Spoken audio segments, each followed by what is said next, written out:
এ দেখো শুনছো, আজকে আবার রুটি পুড়ি গেছে। শোনা, তোমার টেনশন করতে হবে না, কালকে আমি চাটুই পাল্টে দেবানি। আজ ওই চাটুই পাল্টানোর পরেও যদি রুটি পুড়ি যায় তখন? তাহলে আমি গ্যাসের ওভেনটাই পাল্টে দেবো। আর যদি গ্যাস ওভেন পাল্টানোর পরেও পুড়ি যায় তখন? তাহলে আমি আটাটাই পাল্টে দেবো, তোমার অত টেনশন করতে হবে না। আর যদি আটা পাল্টানোর পরেও রুটি পুড়ি যায় তখন? তোর মতন অশিক্ষিত বউ রেখে আমি কি করবো? তোর জায়গাটা অন্য বউ পাল্টে নিয়ে আসবো আমি।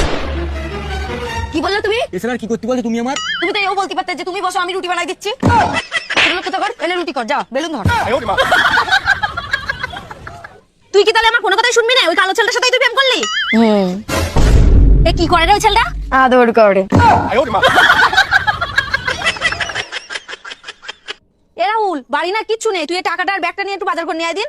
এই 200 টাকা দিচ্ছ, 200 টাকা তো আজকাল বাজারে কিচ্ছু হয় না। তো দাদু তো দেখলাম 10 টাকা নিয়ে বাজারে যেত, বস্তা ভর্তি করে বাজার করতো, বাজার করে আরো 5 টাকা ফেরত নিয়ে আসতো। মা, এখন আর সেজুক নেই, সব দোকানে এখন সিসি ক্যামেরা লাগাই রেখেছে। দাদা কিছু জিনিসপত্র লাগতো। হ্যাঁ, কি লাগবে বলো? দাদা 1 প্যাকেট মুড়ি দাও দিনি। দাও, করে দিচ্ছি। এটা বৌদি, আর কিছু? আর 1 প্যাকেট সাদা তেল দাও।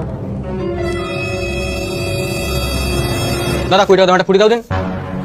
এই যে তোমার 20 টাকার ফুড এনেছি, তোমার 1 প্যাকেট তেল।